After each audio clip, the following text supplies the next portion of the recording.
নমস্কাৰ ফ্ৰেণ্ডসকল আজি ভিডিঅ'টোত চাম কেনেকৈ আপোনাৰ মোবাইলত থকা MX প্লেয়াৰটো এজ এ মিউজিক প্লেয়াৰ বনাব পাৰি।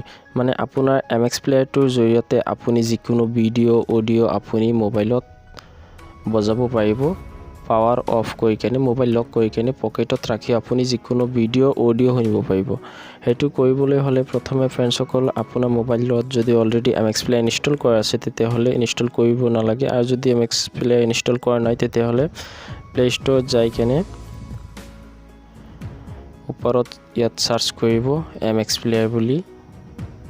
MX প্লেয়াৰ সাৰ্চ কৰিলে এটা এপ ইনষ্টল কৰি ল'ব। মই অলৰেডি ইনষ্টল কৰা আছে। ইনষ্টল কৰাৰ পিছত ফ্ৰেণ্ডসকল প্ৰথমে ইন্টাৰনেটটো অফ কৰি ল'ব, কিয়নো এডভাৰটাইজ আহি থাকিব। MX প্লেয়াৰটো ওপেন কৰিব।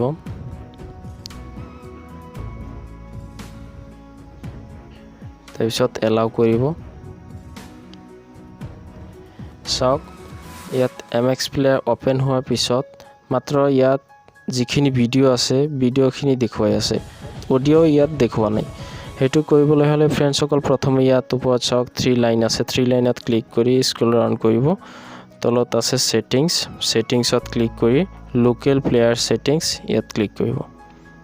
ক্লিক কৰাৰ পিছত প্ৰথমে ইয়াত আছে প্লেয়াৰত ক্লিক কৰি কেনে ইয়াত আছে আপোনাৰ প্লেবেক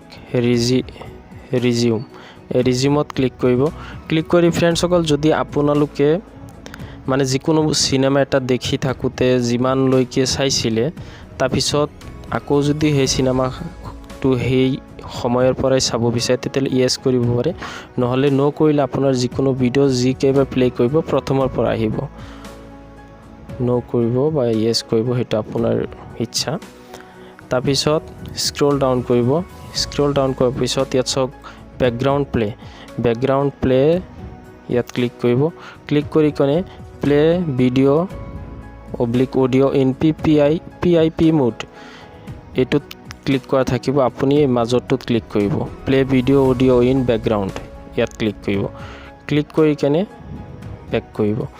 বেক কৰাৰ পিছত এতিয়া ইয়াত যিকেইটা ভিডিঅ' আছে আপুনি এতিয়া ভিডিঅ' কেইটা প্লে কৰিলে মোবাইলটো লক কৰিলে আপোনাৰ ভিডিঅ' চলিয়ে থাকিব। কিন্তু ফ্ৰেণ্ডসকল ইয়াত চাওক অডিঅ' শ্ব' কৰা নাই। হেতু কৰিবলৈ হলে আকৌ 3 ডটত গৈ কেনে সেটিংসত যাব। সেটিংসত যাই লোকেল প্লেয়াৰ সেটিংস ইয়াত ক্লিক কৰিব। কৰি কেনে ইয়াত চাওক অডিঅ'ত ক্লিক কৰিব।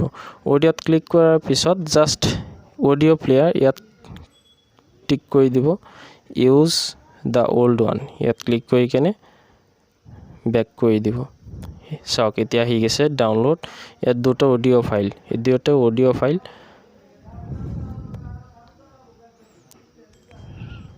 এইটো অডিঅ' বাজি আছে।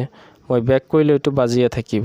যেহেতু স্ক্ৰীন ৰেকৰ্ডিং কৰি আছোঁ সেইকাৰণে লাইটটো অফ কৰিব পৰা নাই, মোবাইলটো লক কৰিব পৰা নাই। আপোনালোকে ট্ৰাই কৰি চাওক, নিশ্চয় এনেকৈ আপোনালোকৰ মোবাইলত MX প্লেয়াৰ জৰিয়তে অডিঅ' বজাব পাৰিব, ভিডিঅ' আপোনালোকৰ এজ এ মিউজিক হিচাপত বজাব পাৰিব। তো এইখিনি আছিল